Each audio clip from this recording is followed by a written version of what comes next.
یہ پیشکش ہے رضا انٹرپرائزز کی۔ رضا انٹرپرائزز، دکان نمبر 3، چھوٹا سوناپور، نزد اکبر پیر بھائی کالج، مولانا شوکت علی روڈ، ممبئی نمبر 8۔ ٹیلی فون نمبر 23091629۔ ان اللہ وملائکتہ یصلون علی النبی یا ایھا الذین آمنوا صلوا علیہ وسلموا تسلیما۔ اللہم صل علی سیدنا وشفیعنا وحبیبنا ومولانا محمد معدن الجود والکرم وعلی آلہ وبارک وسلم۔ صلاۃ و سلام علیک یا رسول اللہ صلی اللہ تعالی علیہ وسلم۔ لا الہ الا اللہ محمد رسول اللہ صلی اللہ تعالی علیہ وسلم۔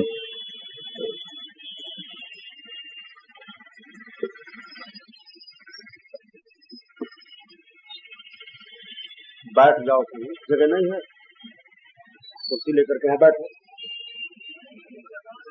نہیں بیٹھو۔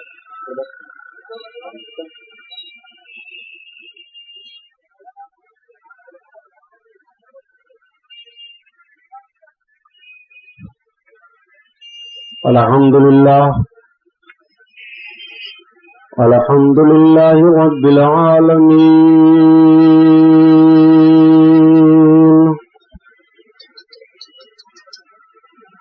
والصلاة والسلام علی سید المرسلین،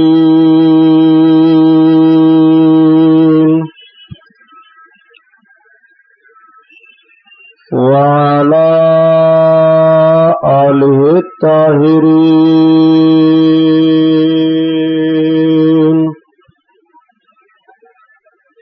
وصحابہ المطہرین،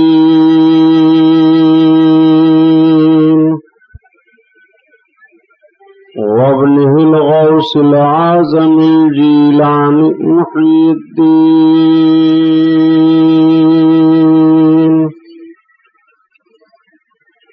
وأہل بیتہ اجمعین۔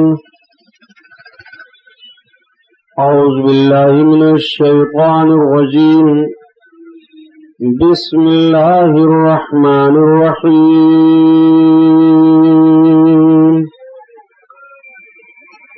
قال اللہ تعالی فی القرآن العظیم الفرقان الحمید، والعاقبۃ للمتقین۔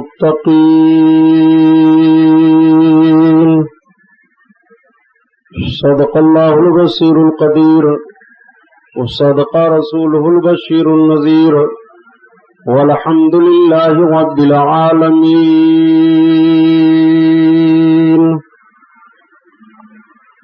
لاکھ صد احترام سامعین کرام، آئیے سب سے پہلے عقیدت و احترام کے ساتھ اپنے اور ساری کائنات کے مرکز عقیدت حضور رحمت للعالمین، شفیع المذنبین، رسول گرامی وقار، محبوب پروردگار، دونوں عالم کے مالک و مختار حضور محمد الرسول اللہ صلی اللہ تعالی علیہ وسلم کے دربار پرانوار میں درود شریف کا نذرانہ پیش فرمائیں۔ پڑھیے بلند آواز سے، اللہم صلی علی سیدنا مولانا محمد معدن الجود والکرم وعلی آلہ وبارک وسلم۔ صلاۃ و سلام علیک یا رسول اللہ صلی اللہ تعالی علیہ وسلم۔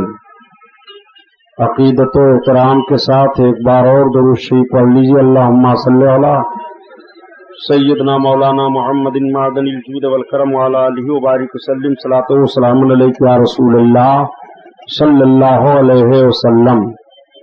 جب درود شریف پڑھ لوں مکمل تب ہار پھول پہناؤ۔ درود پڑھ رہا ہوں اس کے بعد ہار لے کر کھڑے ہو رہے ہو، یا تو بیٹھا تھا تو تبھی پہنا دیتے۔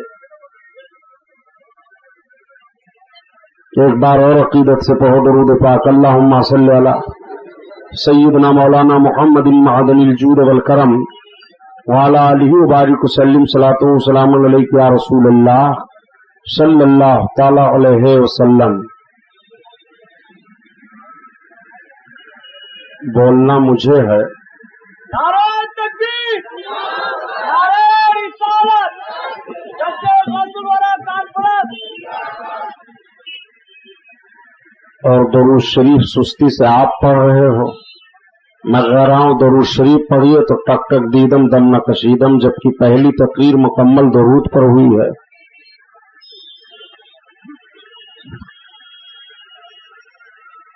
اصل میں ہر وہ کام اچھا لگتا ہے جو خلوص پر ہو۔ ریا پر جو کام ہوتا ہے دکھاوے کا، اس میں برکت نہیں ہوتی ہے۔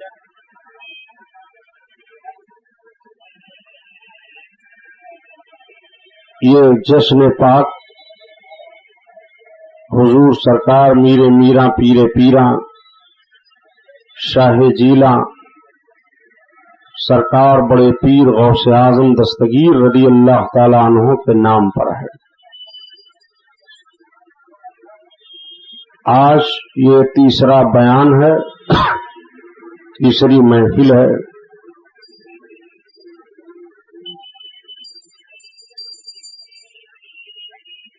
حضور سرکار سیدنا غوث اعظم رضی اللہ تعالی عنہ کے تعلق سے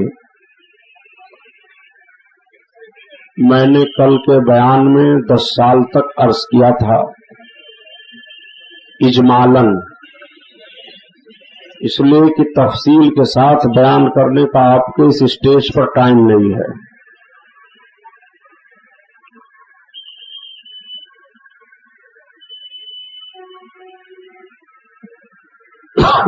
سرکار غوث اعظم بڑے پیر دستگیر رضی اللہ تعالی عنہ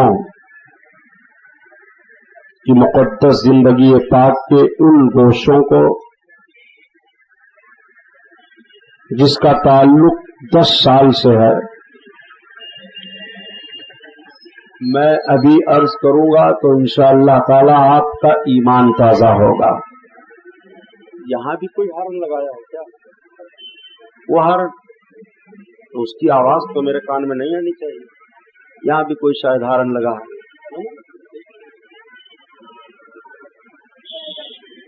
یہ دیکھو پاگل، اس کو بند کروا گا تو دوسرے سائڈ اس کو کروا۔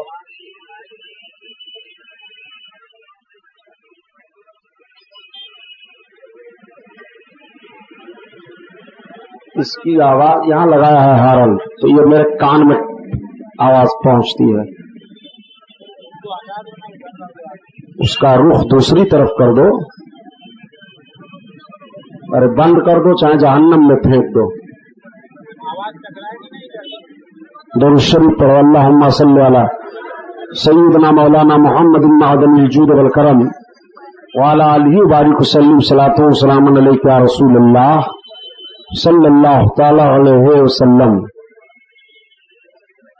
میں عرض کر رہا تھا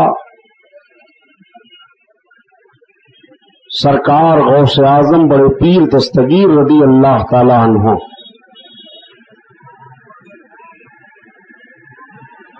یہ انہی کا مہینہ چل رہا ہے، 11ویں شریف کا مہینہ۔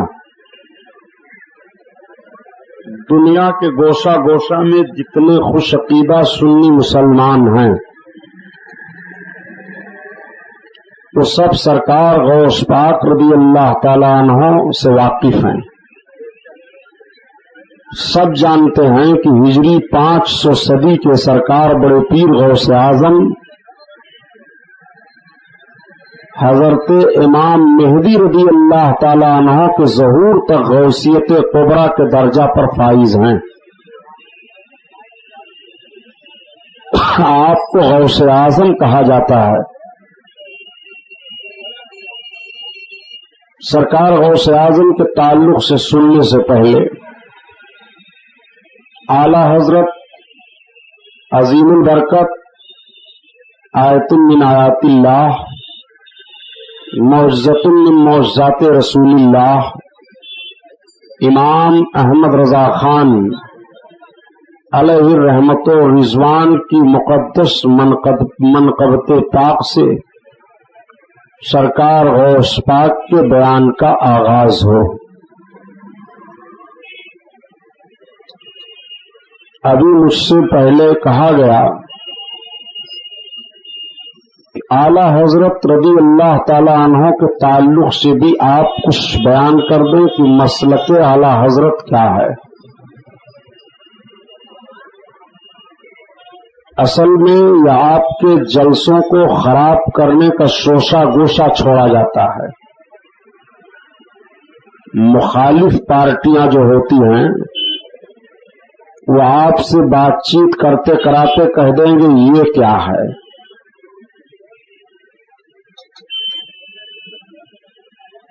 یہ سرکار غوث اعظم بڑے پیر رضی اللہ تعالیٰ عنہ کے تعلق سے جلسہ ہے، ہونا یہ چاہیے کہ غوث اعظم ہی کے تعلق سے باتیں ہوں،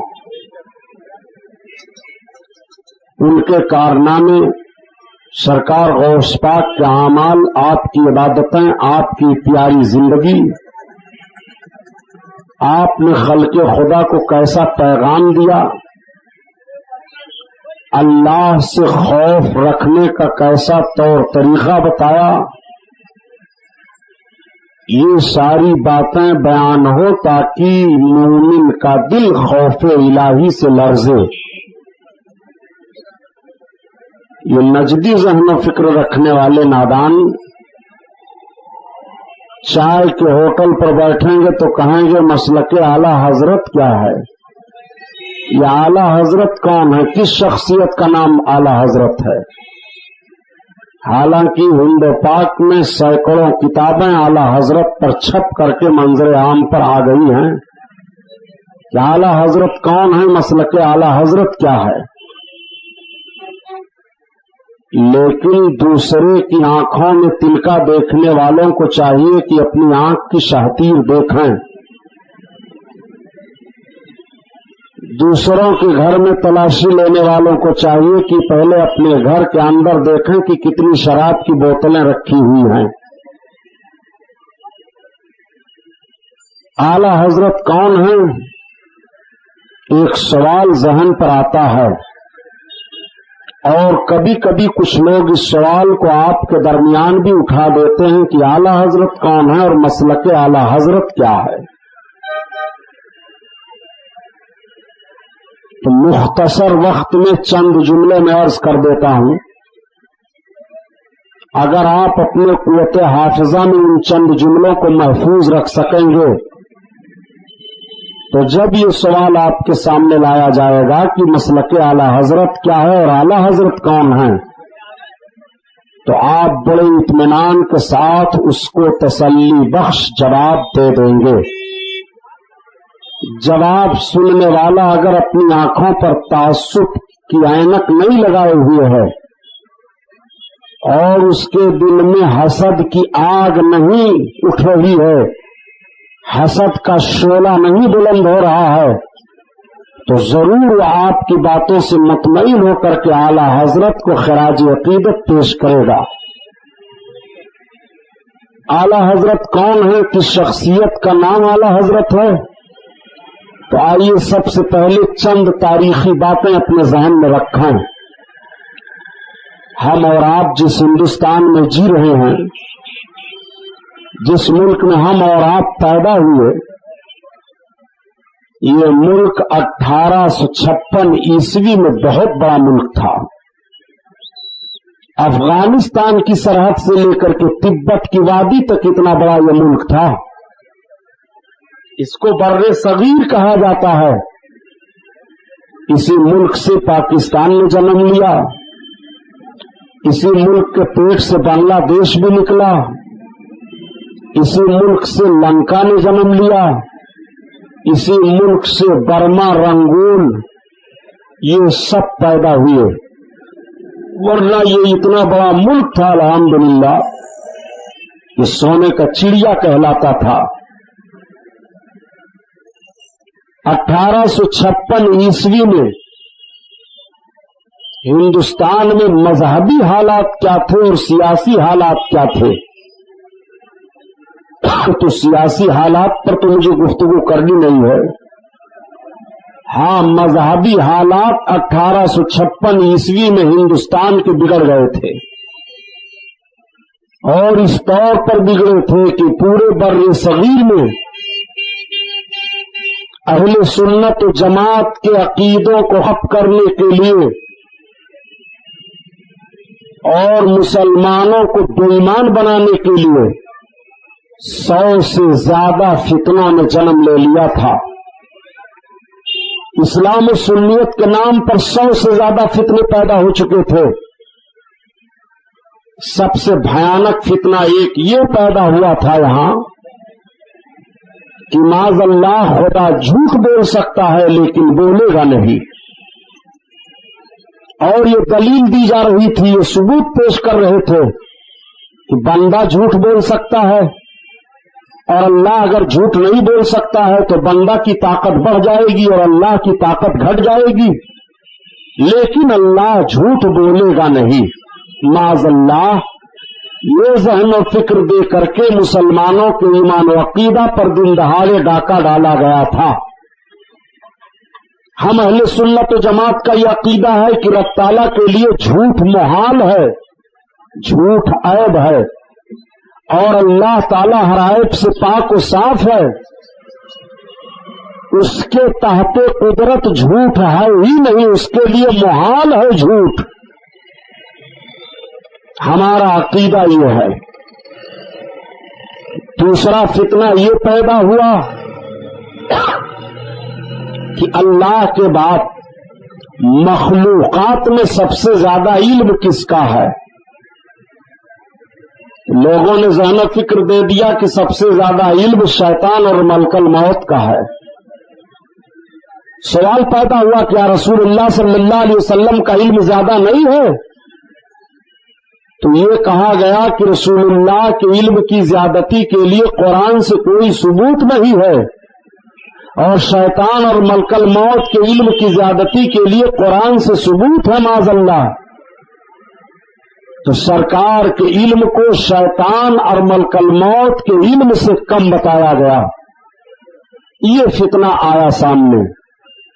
ایک فتنہ یہ بھی سامنے آیا کہ رسول اللہ کو کل غیب کی باتیں معلوم ہیں کہ بعض باتیں، تو انکار کر دیا کہ کل غیب کی باتیں رسول اللہ کو نہیں معلوم ہیں، اور اگر بعض باتیں معلوم ہیں غیب کی رسول اللہ کو تو اس میں نبی کی کوئی خصوصیت نہیں ہے۔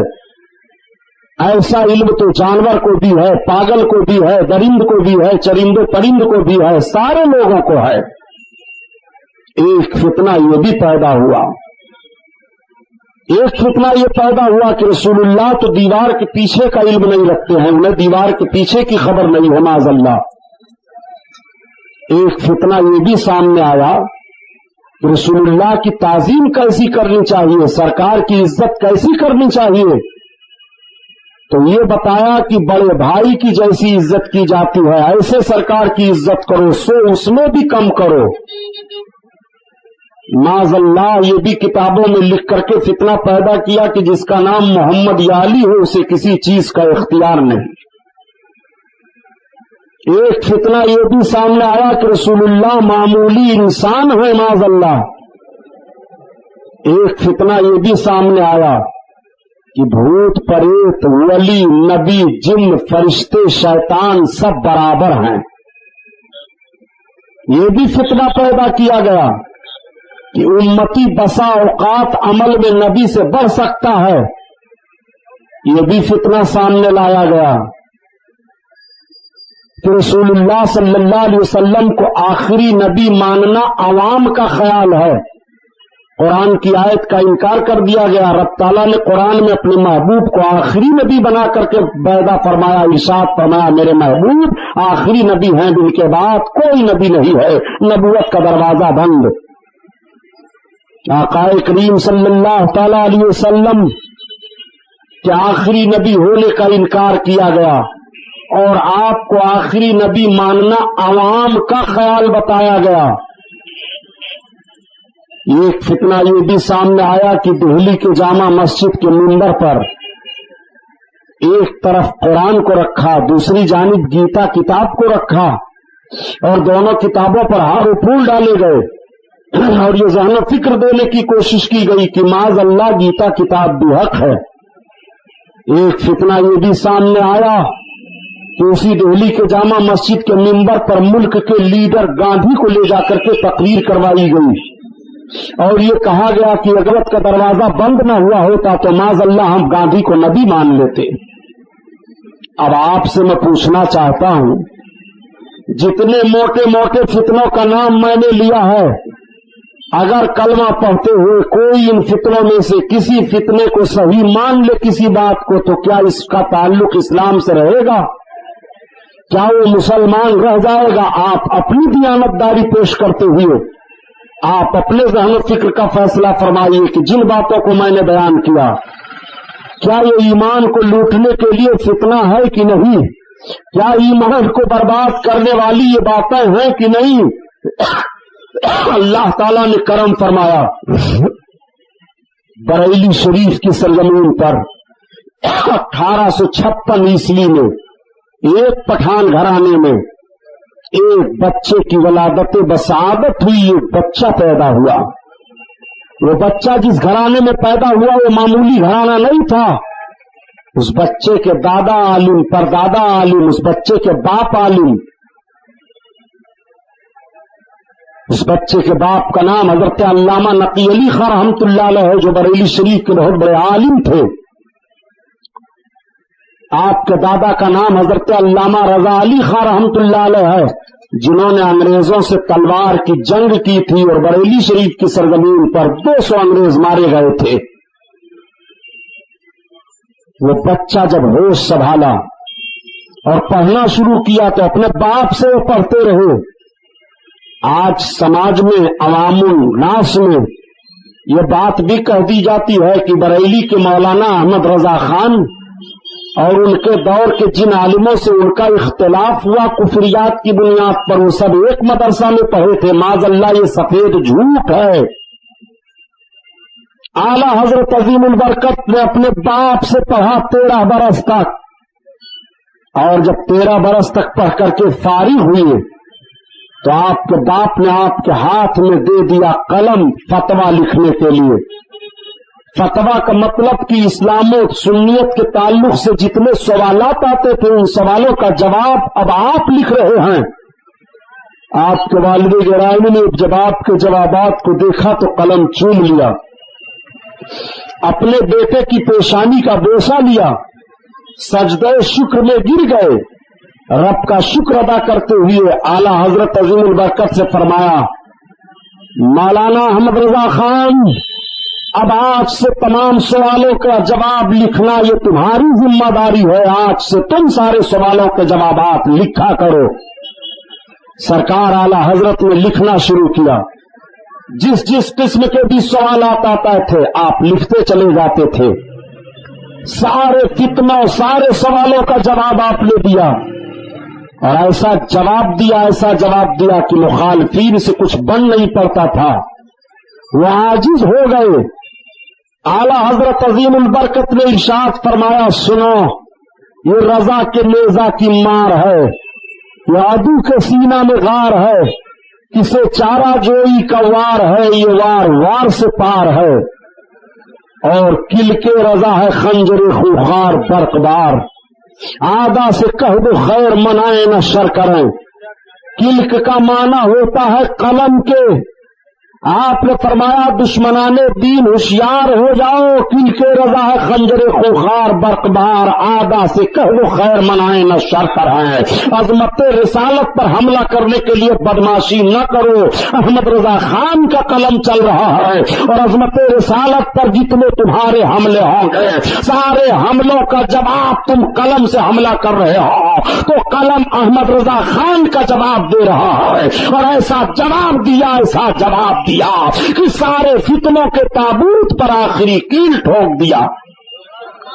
ہر فتنے کے چہرے پر کالک لگا دی، اور جب ہر فتنے کے چہرہ پر کالک لگ گئی، بر صغیر کے مسلمانوں کے ایمان و عقیدہ کی حفاظت ہو گئی، تو ہند کے گوشہ گوشہ سے پکار اٹھے لوگ، ڈال دی قلبوں میں عظمت مصطفیٰ،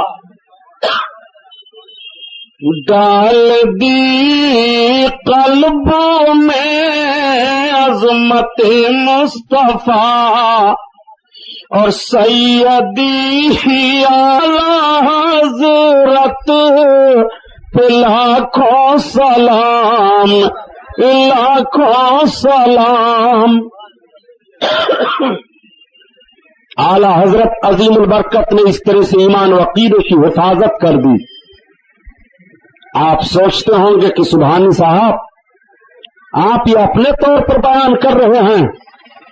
میں اپنے طور پر نہیں بیان کر رہا ہوں، جن فتنوں کو شمار کرایا ہوں، اگر نجدی ذہن و فکر رکھنے والے نادانوں کے اندر ہمت ہے تو میں انہیں چیلنج کر رہا ہوں کہ کسی ایک بات کو غلط ثابت کر دو جتنے فتنے کو شمار کرایا ہوں کہ یہ فتنہ نہیں پیدا کیا گیا اور یہ فتنے کتابوں میں نہیں لکھے گئے، ایمان و عقیدہ کو برباد کرنے کے لیے باتیں کتابوں میں نہیں ہیں، تو خدا کی قسم جو چور کی سزا وہ ہماری زندگی بھر غلامی کرنے کے لیے تمہاری چوکھٹ پر میں ضمانت دے دیتا ہوں، لیکن اگر صحیح ہے تو توبہ کر لو، رسول اللہ کی شان میں گستاخیاں نہ کرو۔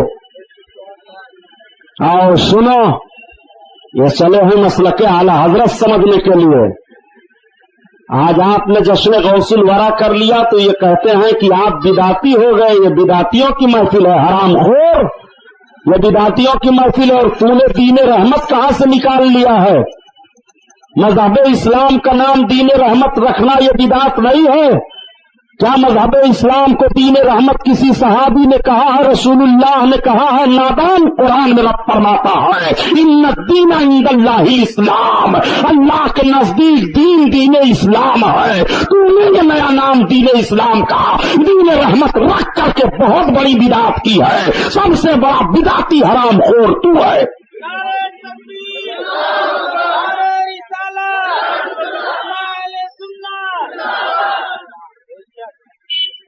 یہ کتاب لکھتے ہیں کہ یہ اصلی اسلام ہے، یہ جعلی اسلام ہے، اور اس کتاب میں حرام خور نے لکھا ہے کہ غوث پاک اور تمام صوفیہ بدعتی تھے۔ کیا آپ برداشت کرو گے سرکار غوث اعظم کو کوئی بدعتی کہے؟ کوئی سنی مسلمان برداشت کر سکتا ہے؟ غوث اعظم نے تو 1 لاکھ سے زائد چوروں اور ڈاکوؤں کو توبہ کرا کر کے راہ راست پر لا کر کے متقی اور پرہیزگار بنایا ہے۔ حرام خور تو پرہیزگار اور متقی کو بے ایمان بنا رہا ہے۔ اگر غوث اعظم بدعتی ہو گئے تو دنیا میں کون مسلمان رہے گا؟ کسے مسلمان کہا جائے گا؟ اس لیے اسی کتابوں کو چوراہے پر رکھ کر کے آگ لگا دو، سن لے غیر مقلد، اور دھمکی نہ دیں گے۔ غلام محی الدین سبحانی تمہاری دھمکی کو جوتے کی ٹھوکر سے اڑاتا ہے، ابھی تمہیں معلوم نہیں ہے۔ نہ تم صد میں ہمیں دیتے، نہ یہ فریاد ہم کرتے، نہ خون سے راز سربستہ، نہ یہ رسوائیاں ہوتی۔ کیسی کیسی بدعتوں کو تم نے ایجاد کیا ہے، گناؤں گا تو تمہارے گھر میں وہی میں نے کہا تھا کہ پہلے اپنے گھر کے شراب کی بوتلوں کو دیکھو، کتنے شراب کے بوتل تمہارے گھر میں رکھے ہیں، کس طرح سے ڈکیتی کے مالوں کو اکٹھا کر کے تم نے جمع کیا ہے اپنے گھر میں۔ سنو، بات چل رہی تھی اعلی حضرت عظیم البرکت پر، اعلی حضرت کو چلے پہچاننے کے لیے۔ سنو اعلی حضرت کو کس کس نے پہچانا ہے، یہ ہمارے گھر کی بولی نہیں ہے۔ مولانا کوثر نیازی دیوبندی مکتبہ فکر کے بہت بڑے عالم تھے، بعد میں وہ طائب ہوئے۔ جب ہندوستان سے پاکستان نے جنم لیا اور پاکستان میں امور مذہبیہ کا سب سے پہلا صدر مولانا کوثر نیازی کو بنایا گیا۔ مولانا کوثر نیازی خود بیان کرتے ہیں کہ میں نے حدیث کا علم مولانا ادریس کانڈھلوی سے لیا ہے، جو ہماری جماعت کے نہیں تھے۔ مولانا کوثر نیازی خود کہتے ہیں کہ میں مفتی شفیع دیوبندی، جو دیوبندیوں کے مفتی اعظم ہیں، میں نے ان سے پڑھا ہے، میں ان کا شاگرد ہوں۔ پہلے انہوں نے اپنے آپ کو بتا دیا کہ میں کہاں پڑھا ہوں، پھر اس کے بعد مولانا کوثر نیازی بیان کرتے ہیں کہ جب مجھ کو امور مذہبیہ کا صدر پاکستان میں سب سے پہلے بنایا گیا تو میں یہ سمجھتا تھا کہ اسلامیات پر مجھ جیسا معلومات رکھنے والا کوئی نہیں ہے. میری لائبریری میں اس وقت جتنی کتابیں تھیں میں نے زندگی میں روٹی کے ٹکڑے اتنے توڑ کر کے نہیں کھائے تھے جتنی کتابوں کو اسلامیات پر میں نے مطالعہ کیا تھا، میں نے پڑھا تھا. لیکن جب میں نے مولانا امام احمد رضا کی کتاب فتاوی رضویہ کو پڑھنا شروع کیا تو مجھے ایسا لگا کہ میں علم کے سمندر کے کنارے کھڑے ہو کر کے ابھی سیپیاں چن رہا ہوں. وہ مولانا کوثر نیازی ہے جو بیان دیتے ہیں، وہی بیان کرتے ہیں. مجھے حیرت ہوتی ہے جب لوگ مولانا امام احمد رضا خان کو بدعتی کہتے ہیں اور یہ کہتے ہیں کہ مولانا امام احمد رضا خان نے بدعتوں کو رواج دیا ہے، تو مجھے تعجب ہوتا ہے کہ مولانا امام احمد رضا خان نے تو اپنے دور میں اپنے دور کے سارے عالموں میں سب سے زیادہ بدعتوں کو ختم کیا ہے، انہیں بدعتی کیسے کہا جا رہا ہے؟ جب امام احمد رضا خان سے سوال کیا گیا کہ مزارات پر چادروں کا چڑھانا کیسا ہے تو آپ فرماتے ہیں کہ اللہ کے ولی کے مزار پر اظہار عظمت کے لیے ایک چادر ڈال دینا کافی ہے، بقیہ منو چادروں کی قیمتیں غریبوں اور فقیروں میں تقسیم کر دی جائیں. جب امام احمد رضا خان سے سوال کیا جاتا ہے کہ قوالی کرنا کیا ہے تو آپ بیان فرماتے ہیں کہ مزامیر کے ساتھ قوالی حرام ہے، حرام ہے، حرام ہے. جب امام احمد رضا خان سے سوال کیا جاتا ہے کہ تعزیہ داری کیا ہے تو اعلیٰ حضرت بیان فرماتے ہیں کہ مروجہ تعزیہ داری حرام ہے، حرام ہے، حرام ہے. جب اعلیٰ حضرت عظیم البرکت سے سوال کیا جاتا ہے کہ مزارات پر عورتوں کا جانا کیا ہے تو آپ فرماتے ہیں تم مزارات پر عورتوں کا جانا پوچھ رہے ہو، یہ نہیں جانتے ہو کہ رسول اللہ نے کیا فرمایا ہے؟ لعنت اللہ علی زائرات القبور، قبروں کی زیارت کرنے والی عورتوں پر اللہ کی لعنت ہو.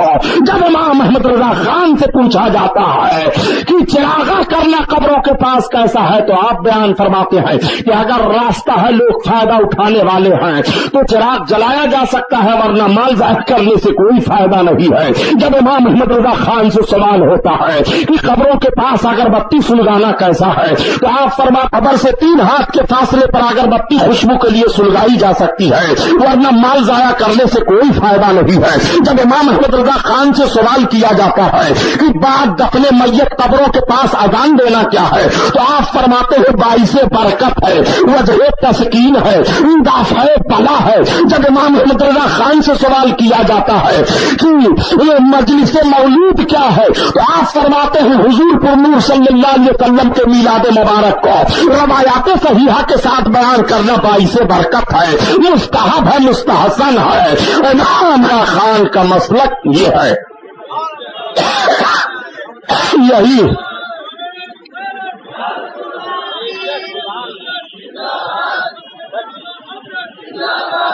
یہی ہے مسلک اعلیٰ حضرت. غیر مقلدوں سے کہہ دے یہی مسلک اعلیٰ حضرت ہے.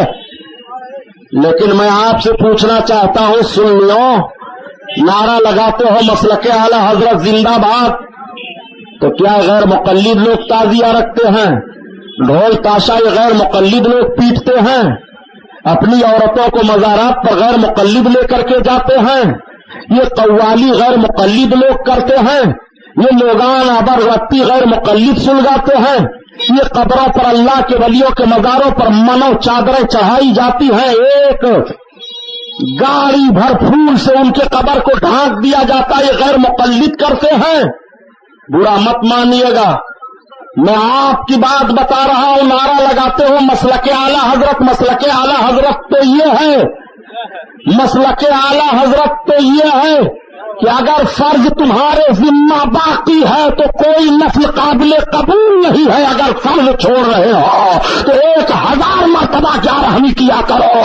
غوث اعظم کی توجہ تمہاری طرف نہیں ہوگی. جب فرائض ادا کر کے تم غوث کی نیاز دلاؤ گے تو غوث اعظم کو منظور ہے اور غوث اعظم کے روحانی فیض و برکات سے مستفیض ہوگے. یہ مسلک اعلیٰ حضرت ہے. یا آپ کی بدعمالیوں کو دیکھ کر کے مسلک اعلیٰ حضرت پر اعتراض کرتے ہیں، یا اپنی بدعمالیوں کو کیوں نہیں دیکھتے ہیں؟ یہ تو چند باتیں آ گئی تھی تو میں نے آپ سے عرض کر دیا. یہی مسلک اعلیٰ حضرت ہے جو امام اعظم ابو حنیفہ کا مسلک ہے حضرت امام اعظم ابو حنیفہ کو معاذ اللہ یہ کیا کہتے ہیں ذرا پوچھئے تو، جو غیر مقلد ہے، جو تقلید نہیں کرتے، یہ کسی امام کو نہیں مانتے، یہ محمد بن عبد الوہاب نجدی کو مانتے ہیں، 5واں امام انہوں نے نکال لیا ہے، بقیہ کسی امام کو یہ نہیں مانتے۔ حیرت ہوتی ہے تم کیسے اپنے آپ کو اہل حدیث کہتے ہو؟ اہل حدیث ہو، اہل حدیث بن سکتے ہو؟ سرکار کی ہر حدیث پر تمہارا عمل ہو سکتا ہے، حدیث والے ہو تم؟ ہر مرد مومن رسول اللہ کی حدیث پر ایمان رکھتا ہے، مگر ہر حدیث پر عمل نہیں ہوگا۔ ہمارا ہر حدیث پر ایمان ہے، عمل ہمارا سنتوں پر ہوگا۔ رسول اللہ صلی اللہ تعالی علیہ وسلم کی یہ بھی تو حدیث ہے کہ نبی دن اور رات دونوں روزہ رکھتے تھے، تو کیا تم رات میں بھی روزہ رکھو گے اور دن میں بھی روزہ رکھو گے؟ یہ بھی تو حدیث ہے۔ نبی کونین نے فرمایا یوکل سلی، میری طرف سے تم نے کون ہے، تو کیا تم نبی کی طرح معاذ اللہ بنو گے؟ یہ بھی تو حدیث ہے۔ یہ حدیث پر عمل کر رہے ہیں۔ ارے اگر زور سے آمین کہہ رہے ہو تو یہ حضرت امام شافعی کا مسلک ہے۔ مغرب میں اگر آپ سنت فرض سے پہلے 2 رکعت پڑھ رہے ہو تو یہ حضرت امام احمد بن حنبل کا مسلک ہے۔ ہمارے امام اعظم ابو حنیفہ کے وہاں ہے پہلے مغرب میں نماز 3 رکعت فرض پڑھی جائے، بعد میں 2 سنت۔ امام احمد بن حنبل کے وہاں ہے کہ اذان کے بعد پہلے تو سنت پڑھ لیں تب 3 رکعت فرض پڑھیں۔ ہمارے امام اعظم ابو حنیفہ فرماتے ہیں آمین آہستہ سے کہو، امام شافعی رحمت اللہ تعالی علیہ فرماتے ہیں آمین زور سے کہو۔ تو ہر امام کا کوئی نہ کوئی ضرور قاعدہ اور قانون ہے۔ اگر تم آمین زور سے بولتے ہو تو امام شافعی رحمت اللہ تعالی علیہ کے مقلد ہو، اور اگر سنت کو تم پہلے پڑھتے ہو تو حضرت امام احمد بن حنبل کے مقلد بن گئے۔ آپ کو تقلید سے کسی حالت میں فرصت نہیں ہے، مگر 4 اماموں میں سے کسی ایک ہی امام کی تقلید کرنی پڑے گی۔ یہ نہیں کہ بعض مسئلے میں امام اعظم ابو حنیفہ کا عمل کرو اور بعض میں حضرت امام شافعی کا عمل کرو، بعض میں حضرت امام مالک کا، نہیں، بلکہ جو جس امام کا مقلد ہے اور روزہ نماز حج و زکات کے مسائل کو ادا کرنے میں وہ اسی امام کی تقلید کرے، وہ اہل سنت و جماعت رہے گا۔ ہمارا اختلاف تم سے عقیدہ میں ہے مسٹر جی۔ عقیدہ سمجھو پہلے کیا ہے۔ عقیدہ یہ ہے کہ اللہ ہر عیب سے پاک ہے۔ عقیدہ یہ ہے کہ اللہ تعالیٰ نے اپنے محبوب کو علم غیب عطا فرمایا ہے۔ عقیدہ یہ ہے کہ اللہ کے مقبول بندوں سے سوال کرو وسیلہ پکڑ کر کے اللہ کی بارگاہ میں۔ عقیدہ یہ ہے کہ رسول اللہ صلی اللہ علیہ وسلم قیامت میں گنہگاروں کی شفاعت فرمائیں گے۔ عقیدہ یہ ہے کہ رسول اللہ صلی اللہ تعالی علیہ وسلم بے مثال ہیں، ان کی طرح کوئی انسان نہیں ہے، سرکار کے برابر کوئی نہیں ہے معاذ اللہ۔ عقیدہ یہ ہے کہ رسول اللہ صلی اللہ علیہ وسلم کو چاہے جہاں سے حرف یا سے پکارو یا رسول اللہ کہہ کر کے، یہ جائز ہے، عقیدہ ہے۔ ان ساری باتوں میں ہمارا تم سے اختلاف ہے۔ تمہارا عقیدہ ہے کہ اللہ جھوٹ بول سکتا ہے، تمہارا عقیدہ ہے کہ رسول اللہ کو علم غیب نہیں ہے، تمہارا عقیدہ ہے کہ رسول اللہ ہماری مدد نہیں کر سکتے ہیں، تمہارا عقیدہ ہے کہ رسول اللہ مر کر کے مٹی میں مل گئے ہیں، تمہارا عقیدہ ہے کہ یا رسول اللہ کہہ کر کے سرکار کو پکارنا، مدد مانگنا یہ شرک ہے، جائز نہیں ہے۔ یہ تمہارا عقیدہ ہے۔ انہی باتوں پر باتیں ہو رہی ہیں، اس لیے تم اپنے عقیدے میں جھانک کر کے دیکھو کہ کیا جو تم عقیدہ رکھ رہے ہو یہی صحابہ کا عقیدہ تھا۔ حضرت ابو بکر کا عقیدہ رسول اللہ کے تعلق سے یہی تھا کہ محمد جس کا نام ہے ان کو کسی چیز کا اختیار نہیں ہے۔ کیا حضرت علی، حضرت عمر، حضرت عثمان غنی کا یہی عقیدہ تھا کہ رسول اللہ صلی اللہ تعالی علیہ وسلم کی 63 سالہ زندگی میں جو چیز نہیں ہے اب ہم اس کو ایجاد کر دیں گے تو وہ بدعت ہے، اس سے آدمی بدعتی اور مشرک ہو جائے گا؟ ذرا ان سے پوچھو یہ کتنے بدعتوں کے مرتکب ہیں؟ سرکار پیرے پیرا میرے میرا کی 11ویں آپ نے کر لی تو بدعتی آپ ہو گئے، ان کے نیاز کا کھانا حرام ہو گیا اور دے دو تو گٹ گٹ نگلتے چلے جا رہے ہیں۔ یہ ہم کو بدعتی کہتے ہیں، بدعتی لوگ ہیں، بریلوی لوگ ہیں. تو ایک کام کرو کہ جیسے ہم اپنے اسٹیج سے اہل سنت و جماعت کے عوام کو خواص کو منع کیا کرتے ہیں کہ کبھی بھی کسی وہابی دیوبندی غیر مقلد سے تم رشتہ نکاح مت کرنا، ان کی نماز جنازہ میں مت جانا، ان کے ہاتھ کا کاٹا ہوا گوشت مت کھانا، مردار ہے، ان کے ساتھ اپنی لڑکی لڑکا کا نکاح مت کرنا، نکاح نہیں ہوتا ہے. تمہاری ماں نے دودھ پلایا ہے، حقانیت ہے، تو اپنے مولویوں سے کہو یہ اعلان کریں کہ بریلویوں اور بدعتیوں کے وہاں تم اپنی لڑکیاں نہ دو. بریلوی اور بدعتی مر جائیں تو ان کی نماز جنازہ میں نہ جاؤ.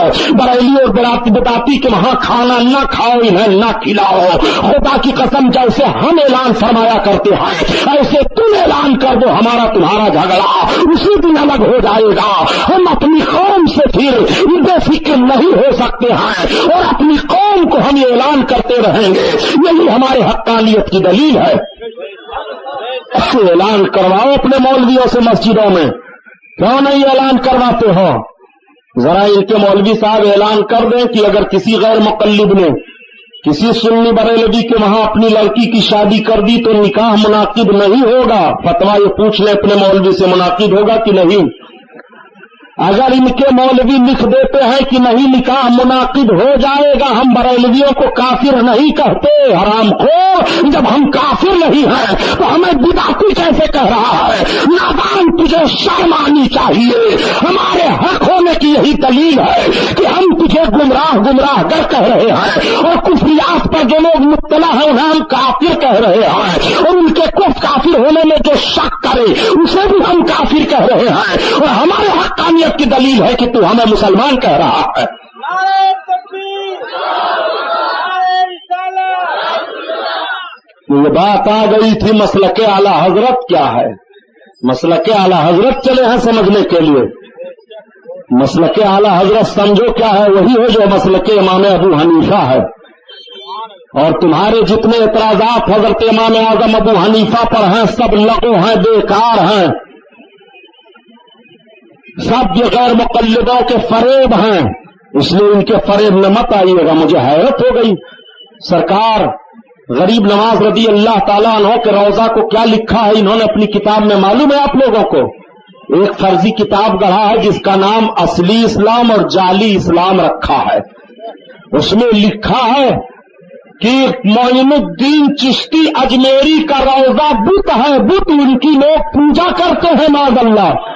حرام خور، یہ اجمیر شریف کی سرزمین پر مسلمان اگر جاتے ہیں حاضری دینے کے لیے تو یہ پوجا کرنے کے لیے جا رہے ہیں. یہ پوجا ہے. اور تمہارے گھر کی باتیں بتا دوں کہ تمہارے پرکھے کس طرح قبروں پر گئے ہیں. تم اپنی قبروں کو کھود کر کے پھینک دو، جلا کر کے دریا میں تیرا دو. سرکار غریب نواز کی قبر کو جو بت بتائیں اور یہ بتائیں کہ ان کا روضہ بت ہے، بت اس کی لوگ پوجا کرتے ہیں، ان کی پوجا کی جاتی ہے. معاذ اللہ. آپ ایسوں کو مسلمان سمجھ رہے ہیں، ایسے سے رشتہ ناتا آپ کر رہے ہیں. ان کی جتنی طاقت ہے سب سعودی سے ہے، ریال پر یہ پل رہے ہیں. وہ دن دور نہیں ہے کہ جب سعودی حکومت ختم ہوگی تو یہ سرما بنانے کے لیے پوری دنیا میں نہیں دکھائی دیں گے. بہت باطل حکومتیں آئی ہیں سعودیہ میں. کتنے بڑے بدعتی تم ہو، کتنا اچھا صوبہ تھا، حجاز نام تھا اس کا. نجد بریا کے ڈاکو نکلے، مار دہاڑ قتل و غارت گری سے اپنی حکومت قائم کر کے اس صوبے کا نام نجد حجاز کو ملا کر کے سعودی رکھ لیا. کتنا اچھا صوبہ تھا حجاز. اس نام کو سرکار نے نہیں بدلا، حضرت ابو بکر نے نہیں بدلا، حضرت عمر نے نہیں بدلا، حضرت علی نے نہیں بدلا، حضرت عثمان نے نہیں بدلا، حضرت امیر معاویہ نے نہیں بدلا. حد ہے کہ یزید ظالم نے بھی بدل کر کے اس کا نام نہیں رکھا یزیدیہ عربیہ. یہ اتنے بڑے بدعتی ہو گئے کہ صوبے کا نام ہی بدل ڈالا.